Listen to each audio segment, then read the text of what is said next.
You know what, Colby? What's that, Barry? Tupac said there'd be days like this.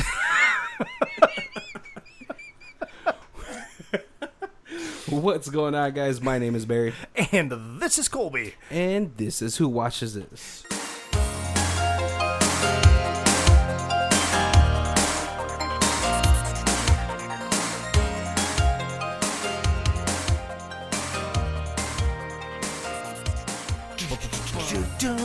Theme music. What's going on, guys? Welcome to the last day of Obsession Month. Obsession by Calvin Klein. I think that's who it was by, right? Possibly.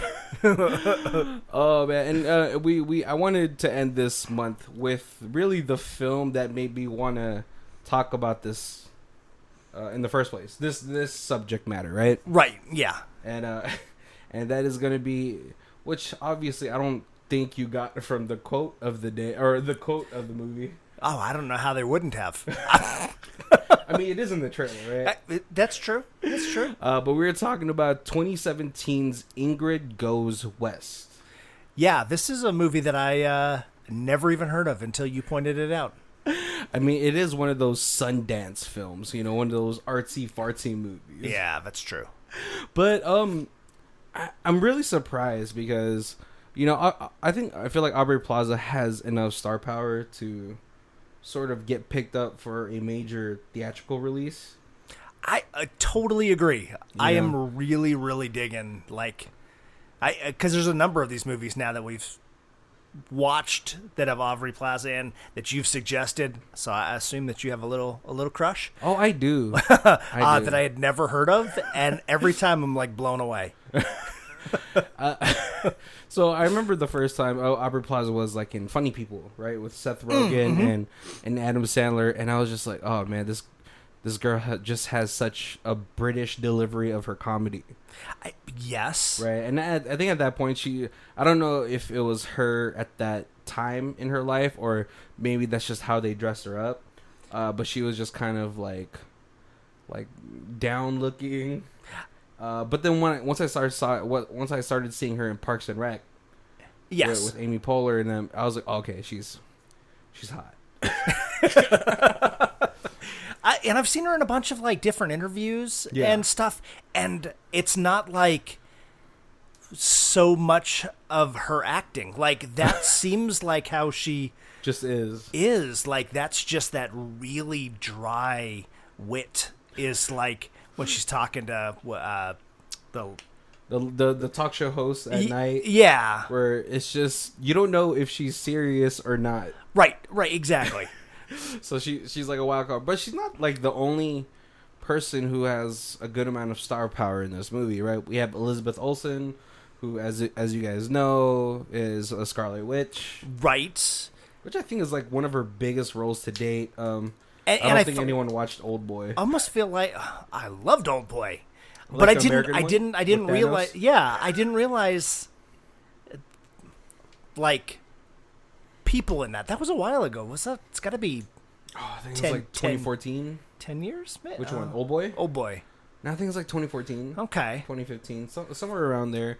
And if you guys always wanted to see her boobs, that's the perfect. Well, not the subject matter, but just to see her boobs is all right, cool. Right. We also. Growing up watching Family Matters, I always was Olsen twins. No, Full House. Full House. Olsen twins. They're eventually gonna just be let's show our boobs because we can't get any work. And then they ended up going off and not doing acting and becoming bajillionaires on their own merit. Oh yeah, they opened up clothing lines and all that stuff. Yeah, and I didn't. I put it together, but it didn't really click till I was watching this that this was the Olsen little sister. Right. And then I looked up. I was like, I gotta look. This is. I think she's is she a half sister? Or? Maybe, but she looks very much like them. Yes, yeah. Right. She definitely the family face. Jean, yeah. And I mean, she's a lot more healthy looking. That's what I had to. She's nice and meaty. We also have Ice Cube's son in here. That was another one. I was like, as I watched this movie, I was like, this guy reminds me so much of Ice Cube. And then I looked, and it was his son, and I was like, oh, perfect. O'Shea Jackson Jr. And we also have Wyatt Russell, Kurt Russell's son. Oh, I didn't know that either. I didn't look hard enough to see that. Yeah, I think the first time I saw Wyatt Russell was actually in that Black Mirror episode where he was a game tester. Yes. Okay. Yeah, yep. That was like the first time I like saw him, or like maybe the first time he's ever had such a big role on such a big like series. Yeah. Because at that point, Black Mirror was what anyone could ever talk about, right? Right. Oh yeah. So this movie, maybe for 2017 they weren't so big, but at least Aubrey Plaza and Elizabeth Olsen and O'Shea Jackson, and we also had we had Mantis, but she wasn't really too much in the movie. Right. Yeah. She was Harley Chung. Yeah. She's hot. She's also in Black Mirror, where she was an avatar for Anthony Mackie's best friend, and they would do it in the game. If like for her, like that's another one of those people that I'm like, she acts very similar like in real life as she does in the movies, and then like all the movies she acts very similar. So like even though like I wouldn't necessarily recognize her face because in Guardians she's got makeup on, like it's like as soon as she started talking and acting, I'm like, oh, that's Mantis. Yeah. Yeah. So yeah, like at least the people in Marvel and Aubrey Plaza were pretty recognized. O'Shea Jackson Jr. obviously was in Straight Outta Compton. I believe that came out in 2016. That movie, whitest guy, huge NWA fan back like in like 91, 92, 93, had all their albums. The big Eazy-E. It's just so like, I don't know, it went through a rap phase. So it was his hype music. So like I was really big into that, and so when that Straight Outta Compton movie came out, I was like, I gotta check this out, and it was super well done, and it was like it filled in a lot of like those little blanks that I didn't know about NWA. Kind of like brought it all home. I mean, like to be fair, right? Back then, it wasn't really there was no Wikipedia page for your favorite artist, right? Right, exactly. Yes, right. And you're probably using that for hype music for your swim meets. I got the beefed up 12s in my Nissan Stanza, and I was bumping. Oh, okay. So Kobe, all right. So we're gonna try a little new thing out. Was recommended to me by one of our listeners, aka my cousin. But we're gonna do a quick synopsis. And then we're going to just talk about the characters, see how you guys like that, let us know. But Ingrid Goes West is a movie that came out in 2017. It's very much, the theme of this movie is how detrimental social media can be to someone's life, right? Yes. Obviously, when we first start this movie, we have Ingrid Thornburn, who's played by Aubrey Plaza. She's crying in her car, and you're like, oh, what happened? Maybe she broke up with her boyfriend, but then she crashes a wedding of a girl she kind of knew. Well, her best friend that she didn't really know. Yes. And this is sort of a very modern take on single white female, right? Except without the murder. Right. And they actually even kind of make reference to that in this movie. Yeah. Oh yeah, the drug addict brother does it there, right? But yeah, so we do learn after she crashes this wedding and pepper sprays the bride, she ends up in a mental institution, just getting reformed, probably a part of her court mandate. Yep. Right? And then, we learn that her mother has passed away, so she's alone in this house, so she's really just trying to figure out her life. She's living in what I assume is a small town. It seemed like it, but it may have just been that she just was living in the house. Right. Like her entire world was in the house, and so it makes the rest of the world seem small. Well, it's also because like when she goes to the supermarket, someone that was a part of the friend group of the bride was like, oh my gosh, it's Ingrid Thornberg. I thought she was in a crazy bit. She's out. Yeah. But Ingrid, just strolling, hanging out the couch or in the bath, and she's looking through a magazine, and one girl catches her eye. Yep. Which is Taylor, played by Elizabeth Olsen, and it's just one of those spreads for these Instagram, social media influencers. Yep. And she becomes enamored, and she's like, she follows her on Instagram, and she saw that there was avocado toast, and she was just like, she was going through the text message. She's like, oh, it's so delicious. What's your email? Right. Yep. And after going through a couple of drafts, she's like, oh, that looks really good. Yeah. Did you make it yourself? Oh, right? yeah. And so that's what prompts Taylor, because if you guys don't know, algorithms is very important on responding to the people that comment on you. That way, it shows your engagement is super high. Right, and so keeps your name up. Yep. Yeah, and then so Taylor's like, no, I did it, but you should try it at this restaurant. It's the best in LA. And Ingrid takes that as like, oh my god, we're about to be best friends. Right. She almost takes it as like, she just invited me to lunch.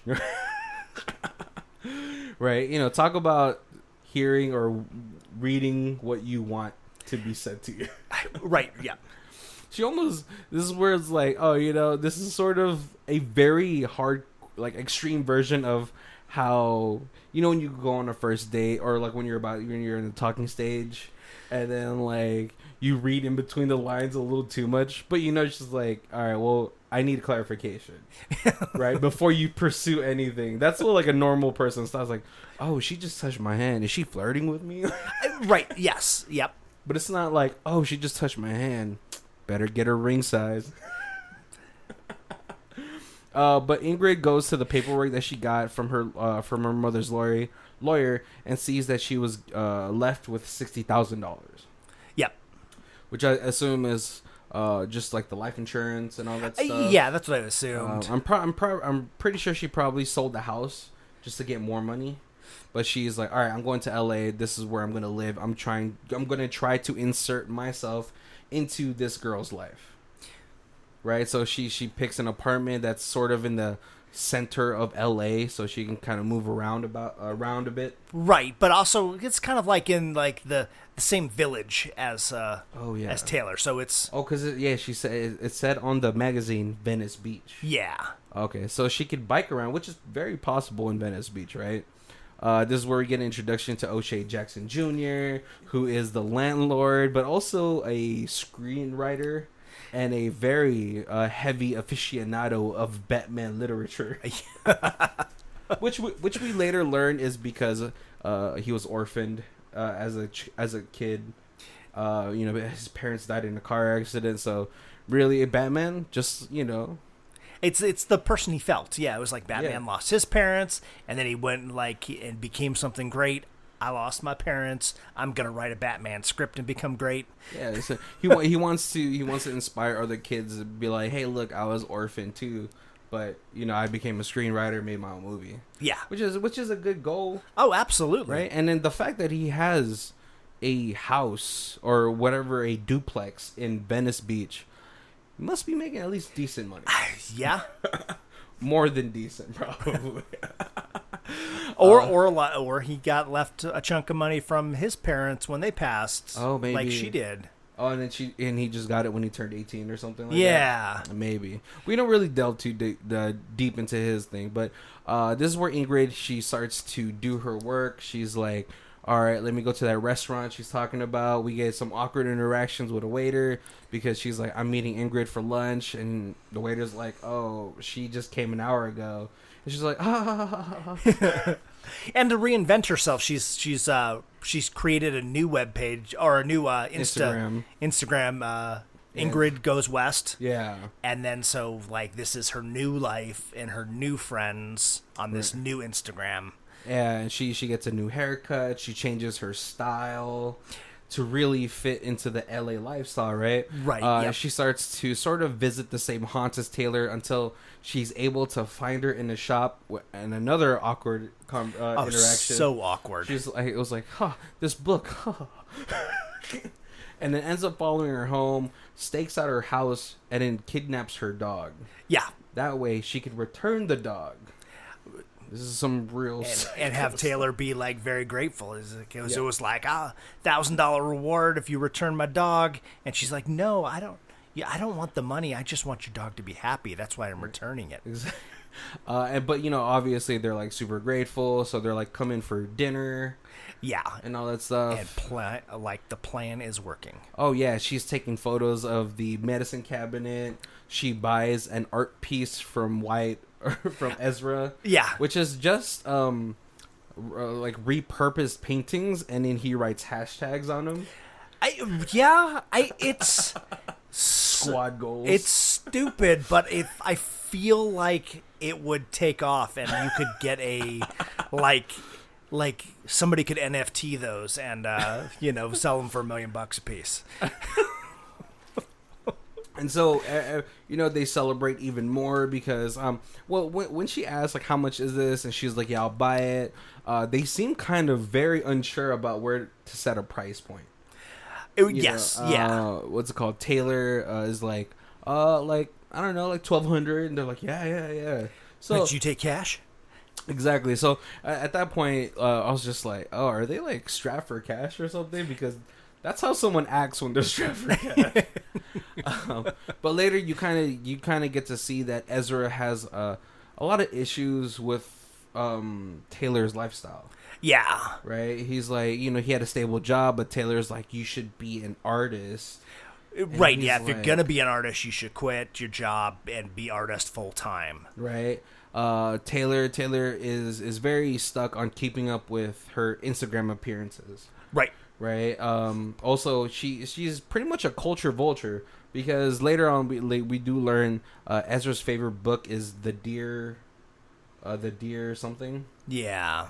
And and he's what's it called? This is kind of later in the film, but Ingrid is just like, yeah, she's gonna call it Desert Door because of her favorite book, the Deer Lake or something like that. And he's like, that's my favorite book. She's never even read that book. Right. And then he kind of makes at that point he's been drinking, kind of makes the insinuation that she's just, everything is for her is just over the top. This is the best book, and my art is the best, and this is the best avocado toast, and everything is just the grandest that it can be for her Instagram followers.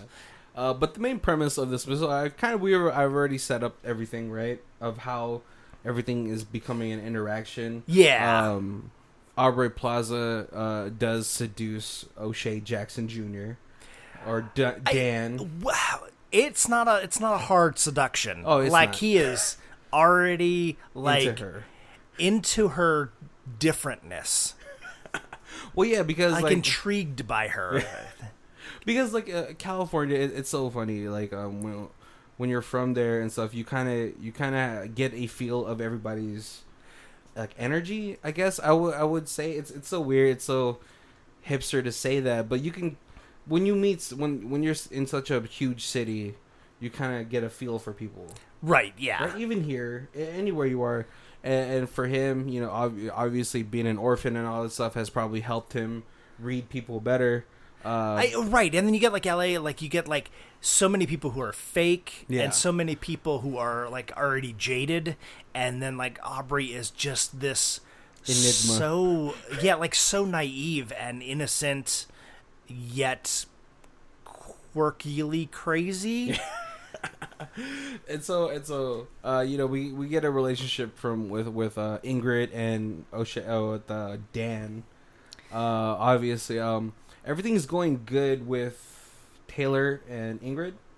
Ingrid is obviously the one that caters to Taylor. Yes, she's she borrows Dan's truck to take her to Joshua Tree to bring a trailer. Fridge? Oh yeah, that's a trailer. Obviously ruining the trust that Dan had given her to take his car, which is a hard sell to dude. I won't even let people borrow like $20 from me if I Yeah. know they're not good for it. Yeah, I'm your new tenant, and we've had all but 2 conversations. Can I borrow your truck for the day? Right, just to let you know, that just goes to show how different brains work. Obviously, she makes it up to him by going out on a date and then doing Batman, Catwoman sex play. Yes. Only because Taylor's little brother has come to town, and Taylor is obviously the older sister because her brother is this drug addict. Right. And living vicariously through his sister, like he is famous on the internet because of his sister. He makes money and kind of He piggybacks. Yeah, definitely. Riding her coattail. But he's pulling some of his weight because he gets with Harley Chung, played by Pontiff. God, how do you say her name? Pom Clementif. Mantis. He gets a hand job for Mantis on the plane. Yeah. But obviously you can see that Ingrid is very not cool with this whole relation, like with her brother being there. Yes, because he is a wild card. Right. Yeah, and he's distracting her Taylor's attention from her. Yeah. And so everything kind of hits the fan when Nikki, Taylor's little brother, gets her phone. And this is where we get the mention of the single white female. Your password is my sister's birthday. You have a whole bunch of photos of her sleeping. Right, of the inside of her cabinets and her bathroom. Yeah. This is where everything starts to spiral downhill. She gets an idea of getting a black eye and then running to Dan. And this is where they put together a whole scheme of scaring him off. Yeah. Which backfires because Dan gets hurt pretty bad to where he has to be in the hospital.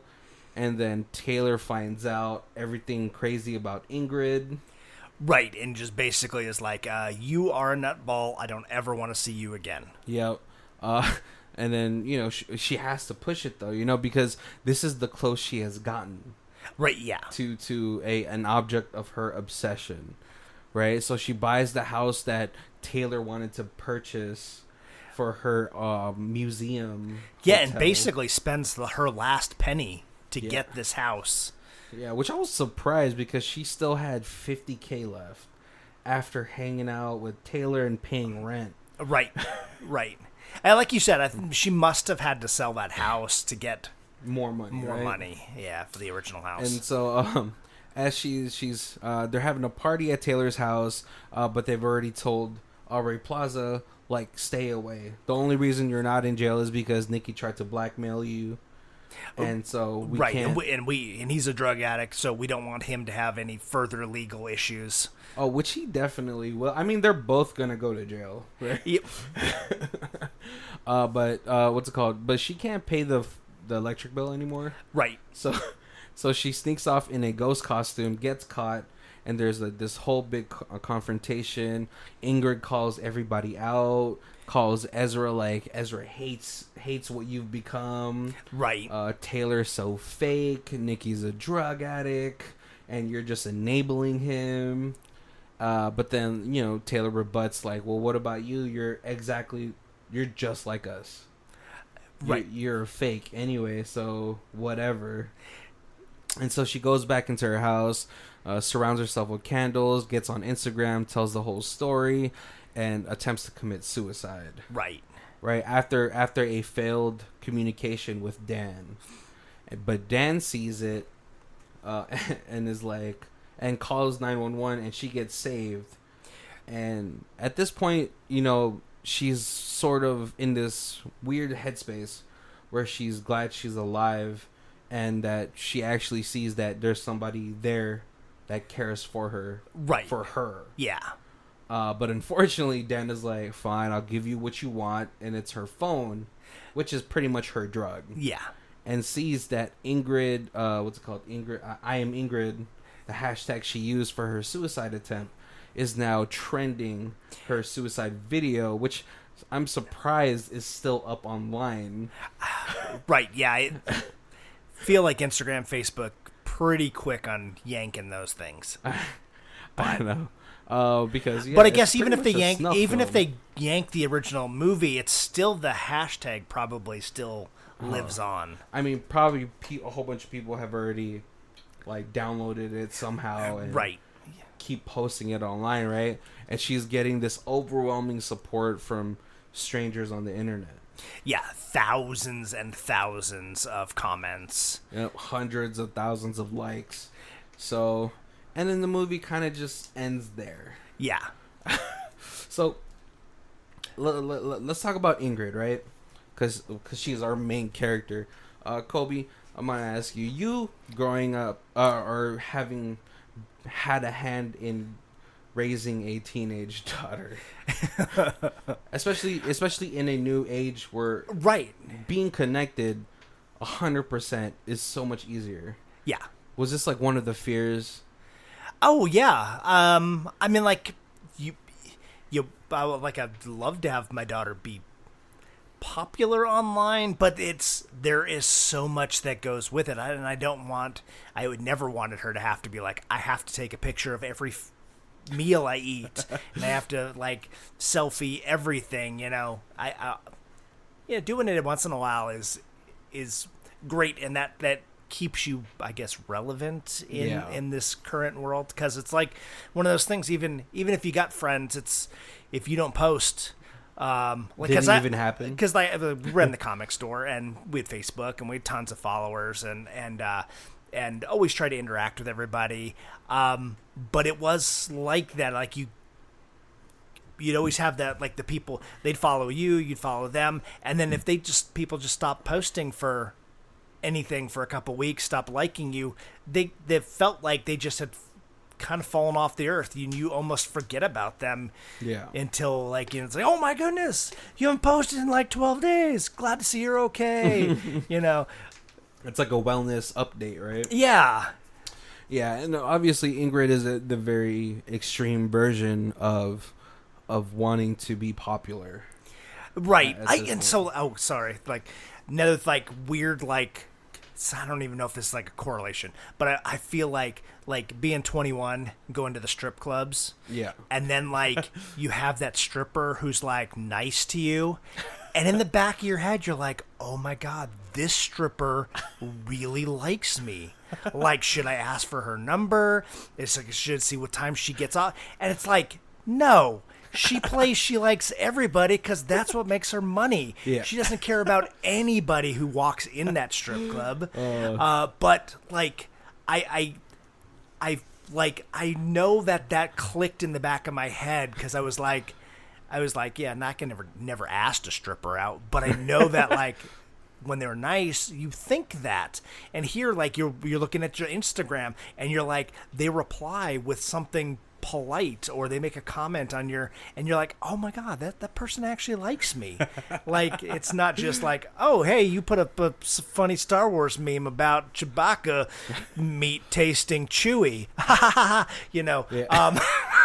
and they laughed at it, but you're like, oh my god, this person's my friend because they made a reply to my post. Ingrid is definitely the person without the other side of the story, right?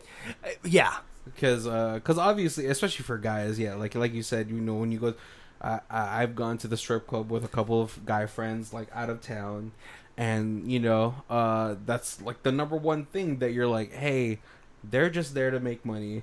Right. This is what I've told them. They're just there to make money. We are not staying here till 4 or 5 in the morning because you think you got a shot with them. We're going to hang out here because you guys are coming from out of town, and we will leave at a decent hour. Right. Yep. Oh, man. Yeah. And so, but Ingrid is sort of the character or the person that you want to be able to, like, tell the difference between social media and real life. Right. And she is so awkward in real life that she's not being able to make those like actual real connections with people.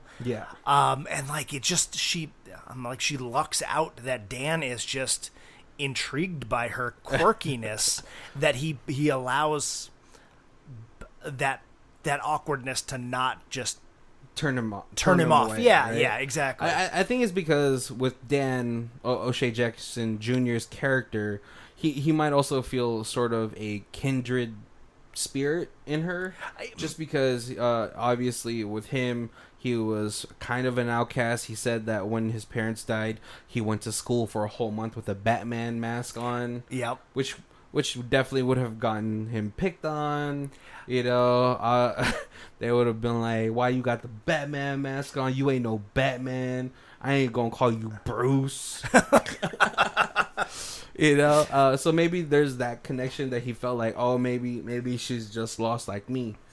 I guess you also have a little bit of that, like he's like hero complex, like he's so into Batman that he sees this person that's, I'm not getting like mugged trouble, but like is socially like failing, and he like has to step in and try to be the savior and rescue her from that hard life, or like that that awkwardness. But I mean, I think we all do that in some way, right, shape, or form. Yeah, right? Like maybe we invite somebody that we're like, oh man, but then like you feel like you want them to sort of get out there. Yeah.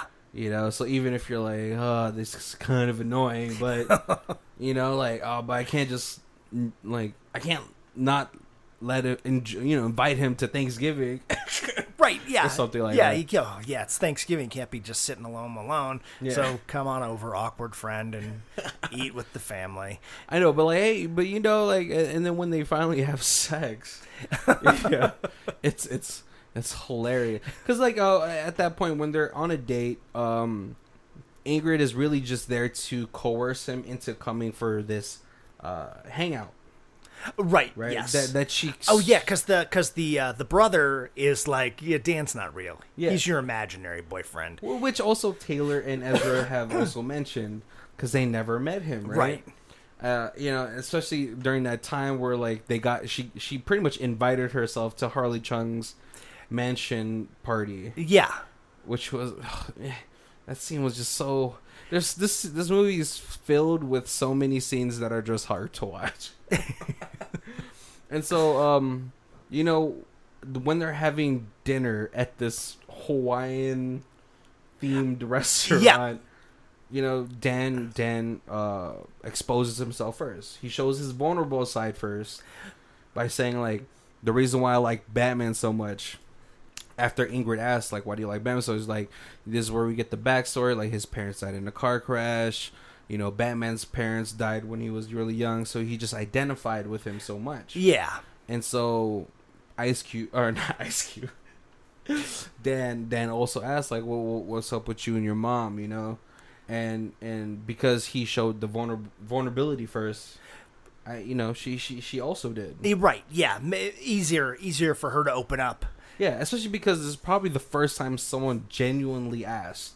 Who wasn't like a psychiatrist or or someone in the like her mental health. Yeah, it was just someone just genuinely asking, and I think this is probably like one of the first moments in this movie that you see Ingrid be like completely just herself. Right.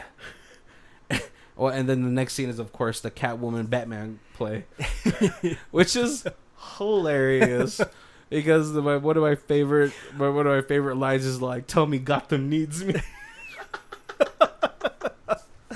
This was like that awkward like romance scene, and it reminded me a lot of when we did like watched and reviewed Super, and they're both in their super outfits. Yeah. Oh man. But when as I'm watching this again, if you don't think Aubrey Plaza is super sexy in this scene, I don't know what else to tell you. This is probably one of the better scenes to be look at her. And she makes awkward sexy. Yeah. It's funny because there's like two other there's what's called Anna Kendrick, very awkward as well, right, in the way that she acts. Yeah. But they're both in that awkward scale, and both different types of sexy. Right. But man, all right. So Colby, I think you were like in high school or coming out of college when the Michelle Pfeiffer Catwoman came out. Yes. How do you feel about Aubrey Plaza as a possible Catwoman? You know what? It'll be a very different part, but yeah, I could see that. Right. Because, man, the way she licks O'Shea Jackson Jr.'s face, I was like, sign me up.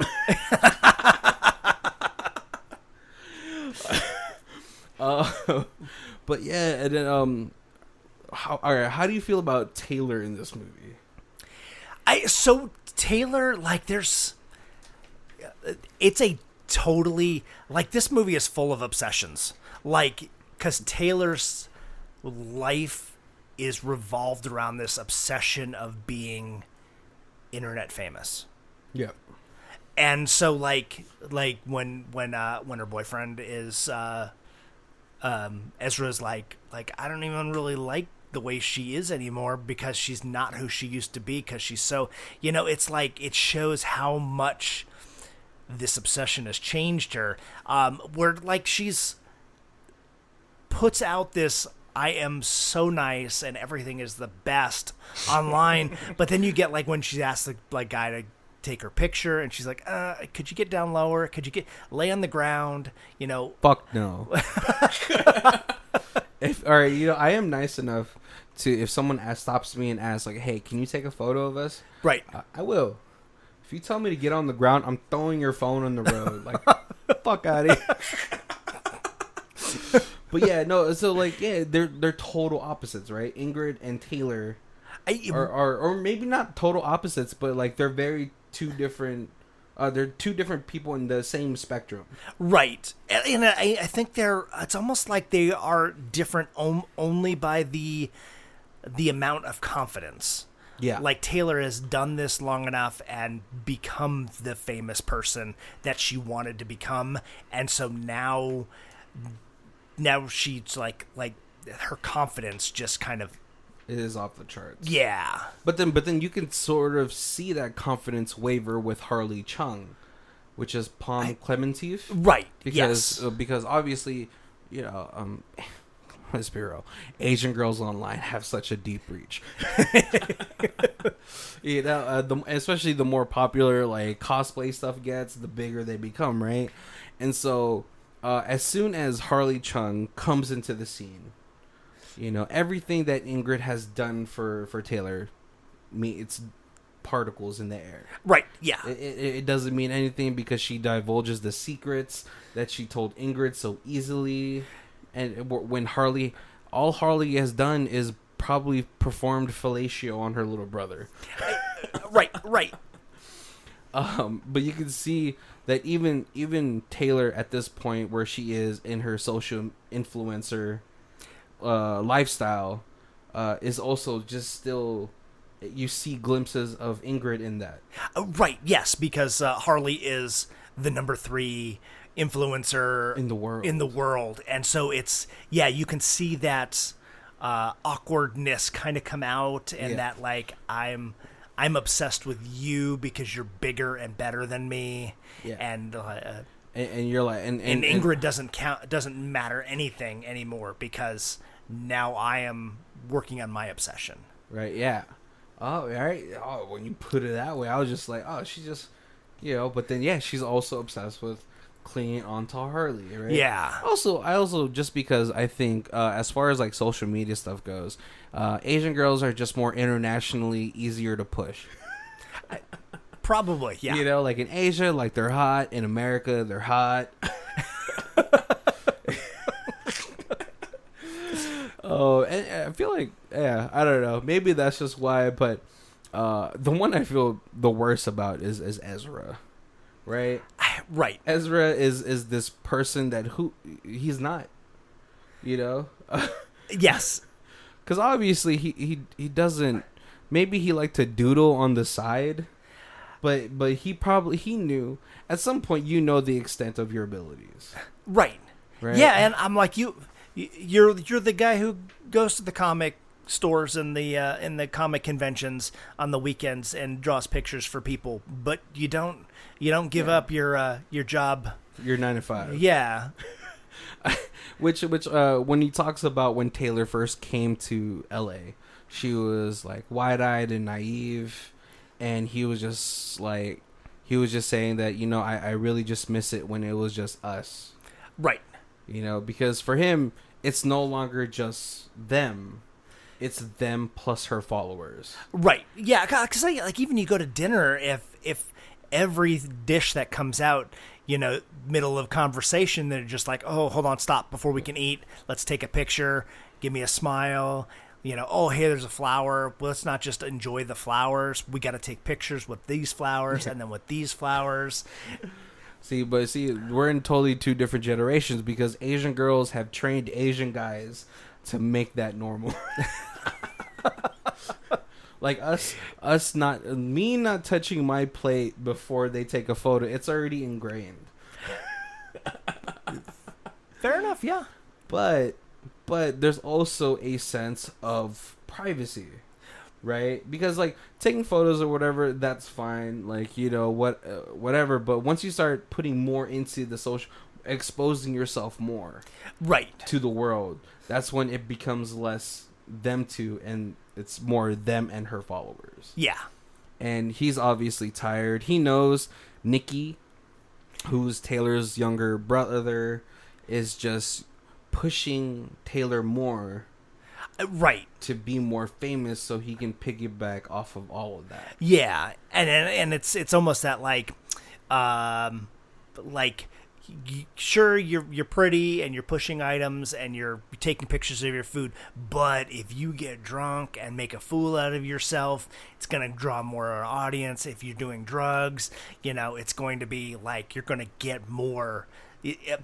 It's not that like, hey, pretty people get this much follow, but the asshole gets everybody kind of thing.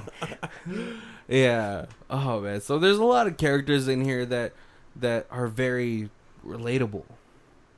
Right.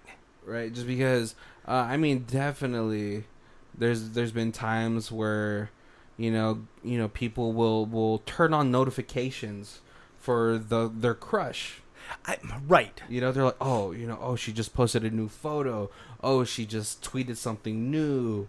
You know, and then it becomes a slight obsession. Yeah.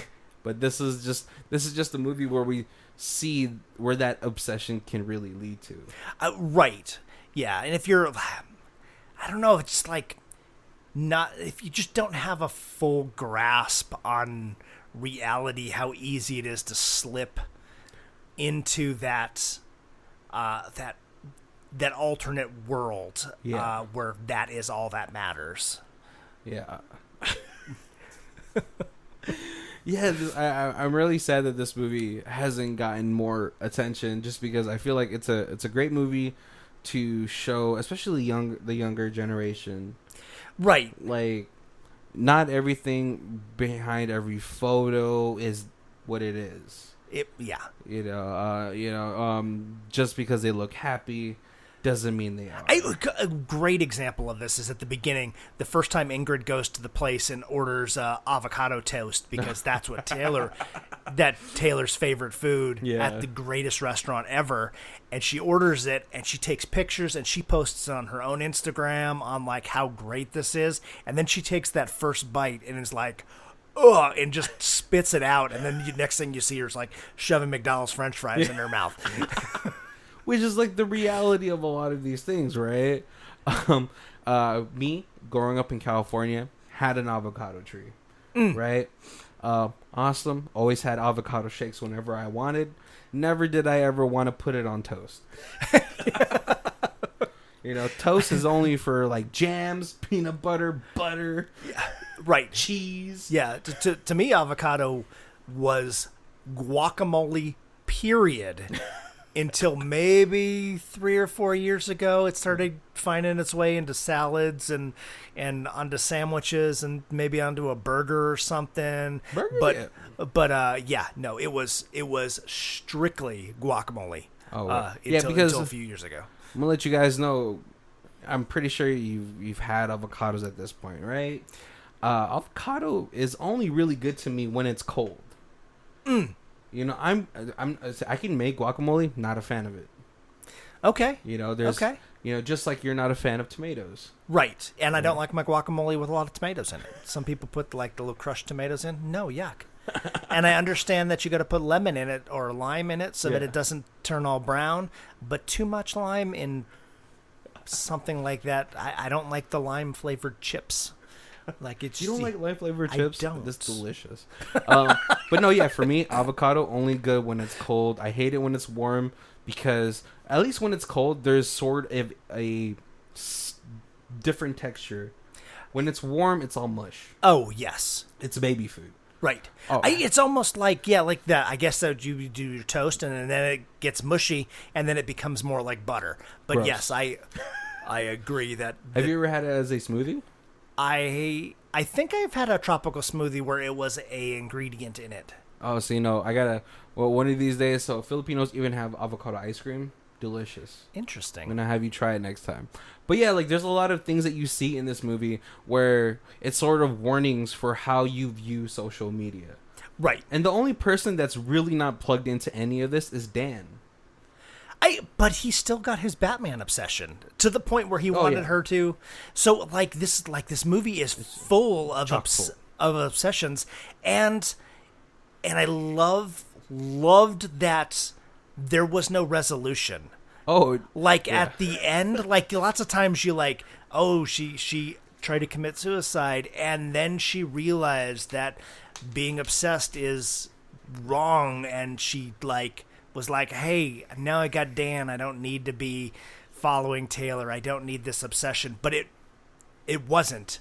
The smile she gets looking at her followers, she has now become that which she wanted, that which she followed Taylor for. And it's like there's no resolution. It's like this is just leading directly into... Oh, yeah, it's leaning harder into it. Yeah. Because at this point, when you see that now she's become an icon of just like social anxiety and all that stuff and mental health. Right.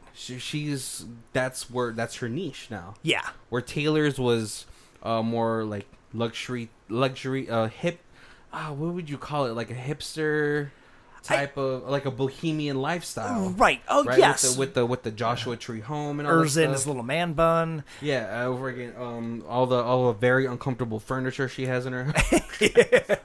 You know, she has that bohemian lifestyle niche. Now Ingrid has her mental health niche. Yeah. Where like now everyone's going to praise her, like, oh my God, she's so strong. You know, I hope she recovers and gets the help that she needs. And now she has a subject matter, right, that everyone will want to follow. Yeah, they want updates. They want to see how she is, you know, and then possibly leading into if she promotes Dan into that. Which I'm pretty sure she's gonna rope Dan into it, right? Right. Oh yeah. Because Dan is just the black version of Ezra. Where like he's gonna later on to the future when someone is Ingrid, yes, he's gonna be like, man, I just miss her. You know, when she first came here, she was so awkward. Right. Totally. After his third Schulmacher-esque type Batman movie, which I like. You know what? I'm really mad because it was like that is not the director you want to be emulating. O'Shea Jackson Jr. You get Tim Burton or Christopher Nolan. Yes. Or any of the animated Batman directors. Oh yes. Right? So animated. But yeah, I mean, but like the only reason I omitted O'Shea Jackson Jr. or Dan's character out of it is, yes, he has an obsession, but it's an obsession that there's personal reasons for it. Right. Yes, you know, it's like a justified, like he feels that way because of things that have happened in his life. Yeah, and if he models his life for something that is positive, right, where he's like he just wants to help people. He wants to, save somebody. Right. Even when Ingrid is, as they kidnap Nikki, right? Ingrid is trying to convince him, Batman, and he's like, Batman wouldn't do this. Right. This And so, like, it's kind of like she's using his obsession against him. Yeah, which is his downfall. Right. But then again, when you get a girl to dress up like Catwoman for you and really lean into your obsession, it's like when nerds get their girlfriends into the nerdy things that they like. Right. Like when a dungeon master has his girlfriend playing a character, and then later they role play that in the bedroom. I liked that this movie was from the point of view of the stalker. Like usually, like you get like these dark movies, and it's always like, somebody's stalking me, and it is always on the verge of being a horror movie.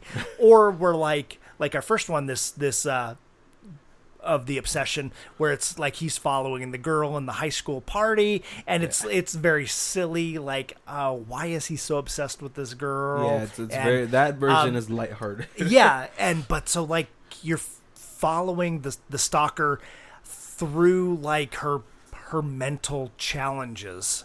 Right. And she's not. Well, I don't know if she's mentally challenged. No, not that she's mentally challenged, no, I know, but like her hurdles. Her hurdles, yes. Mental hurdles, right? Because honestly, that could be anybody. Anybody can feed into the thoughts of like, oh, they commented back. They must love me. They must think I'm high. They must want to get with me, and then feed into that delusion. Right. Oh, exactly. And so I feel like this is a great movie for kids, especially the more advanced social media gets. Yes. That this could be like, hey, listen, you have to be able to separate what's real and what's not. Right. But on that, if you are showing it to your kid, or your kid's watching this, and you know that they have that slightly loose grasp on reality, you want to talk to them about not to glorify the suicide attempt at the end. Be like, that is not what you want to do to become famous. Right. Listen, like you just cut the movie off right there. Like, yep, movie done. Yeah. It'll just be like Phoebe from Friends when her her grandma used to cut off the movies before the sad parts. Exactly the same. We're like, yep, and then she died. Right. So, yeah, she took a bunch of pills. She's dead. Movie ended. Yeah, because obviously, when you see the ending where she survives and she gets all the clout that she wants, that's more of a message to the old, like the people who have a more stable grasp on reality. Yeah. Because same reason why 13 Reasons Why had the huge outcry of this glorifying the suicide scene. Right. Obviously you want to explain to them like, listen, this is a movie still. Yeah, but this is how messed up your life could possibly be, right? All right, we're getting to our hour. Hope you guys have enjoyed this version of the episode. Oh yeah, I feel like this was a great movie to kind of change that perspective, because the characters in this are so deep. There's so much to talk about. Exactly, and there's a lot to get into, and then also I feel like Kobe was able to interact a little bit more. Yeah, right. I got a psychology degree, so exactly. I was watching this movie with a microscope. Exactly, and I've watched all 15 seasons of Criminal Minds twice, so I pretty much have a criminal psychology degree. Don't come at me when you have mother problems. I'll point them out.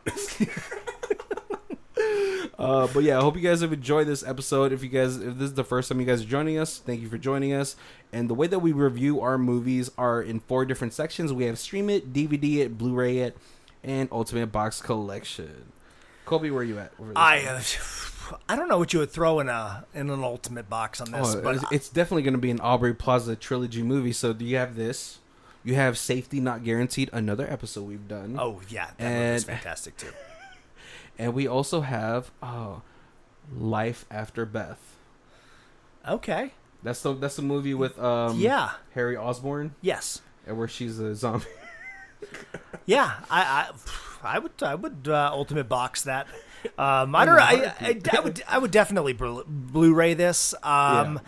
It's not like some of the movies where you just throw it on the background. Like, this is definitely like a sit down and watch movie.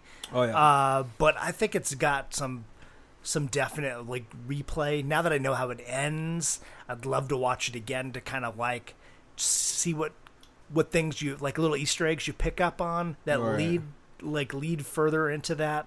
Yeah. There's definitely more things to nitpick on the second watch. Right. Not nitpick as in a bad thing, but like just to see. Yeah. You know? Yeah, I'm definitely going Blu-ray as well. It's just the modern day single white female with no murder. Right. Also, just because it's just an updated version of those type of movies where, you know, you not only get the main character's obsession, but you can see that everyone, you know, even in your regular day life, we're all obsessed with something. Yes. Right. It just depends on the degree to which we take those obsessions. Yeah, and I think this movie, even though it kind of flew under the radar when it came out, and like I said, I hadn't even heard about it till you were like pointing it out for this month. I feel like this movie could have a huge like afterlife, because as the actors in this become bigger and bigger names, people are always like, what else were they in? Yeah. I'd never heard of. What? Exactly. She was in a stalker movie? You know, or what was Ice Dan? O'Shea was O'Shea Jackson Jr. was it like a comedy landlord for Aubrey Plaza? What? Yeah.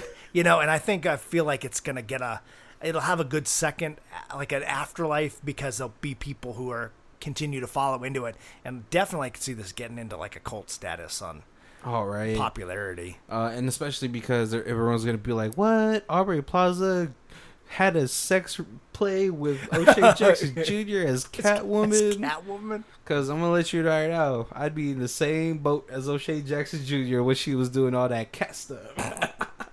She really leaned into the Michelle Pfeiffer Catwoman. You know, when I saw the what was her name, Anne Hathaway, I was like, nope, she's not doing anything cat. Right. Except I think the only thing cat like Anne Hathaway did is when she put her leg over, I believe, Batman's like shoulder. Yeah. Or something. And I was like, all right, that was pretty. Yeah. That's pretty sexually charged. You had Halle Berry, who was very sexually charged, but she just unfortunately fell prey to horrible directing and script. Oh, like I didn't hate her as Catwoman, but that was just. Oh, they hammed it up real hard for that. Like she was eating tuna out of a can. Right. But you know what? If you rewatch that movie, hilarious. Movie is hilariously bad, but it's so good at the I have enjoyed it more after. Yeah. Especially with what's her name? Sharon Stone as the evil. Mm-hmm. I forgot what character was she? A DC character, or was she just? Think so. But like she also had cat powers. Yes. Yeah. she was a tigress. But yeah, this movie definitely an easy watch. Again, like Colby had said, if you want to watch this with your teenager, definitely like warn them or sit down and talk to them. Like, hey. It's an easy movie to like after you're done watching to have a conversation, because there's so many interesting like parts to pick apart. Yeah, definitely, and then because I think there's a varying degree of obsession in this. Yeah, to where it's like a healthy obsession versus to where it becomes a detrimental. Yeah, to you and to everyone around you, right? All right, guys. Hope you guys enjoyed today's episode. If you guys want to go and check down the links down below, it's our Amazon affiliates. You're going to go shopping on Amazon anyway. Might as well help out the channel, and we always thank you guys for that. Yeah, and you don't even have to buy what we put up there. Just use our links to get into Amazon, and then anything else you buy, we get credit for. Thank you. Yeah, but definitely like and share if you guys got ideas on things you want to hear, movies you want us to review. Send us a message, slide into our DMs. Right.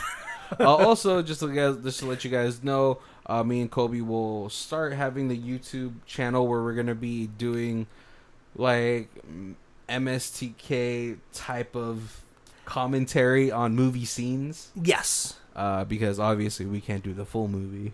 Right. But there's always definitely scenes that are in movies that we wish we could show you, but Right. but this is audio only. Yeah, which is audio only. But yeah, we're gonna start doing that sometime soon. We're gonna start putting the links down below, so definitely check those out when they start coming out. All right, guys. My name is Barry. This is Colby. And this is Who Watches This. If you guys want to check out who does our theme music, it is Lee Rosevere. It's called Arcade Montage. It's on her Music for Podcast 3 album, and her Bandcamp is down below. Thank you.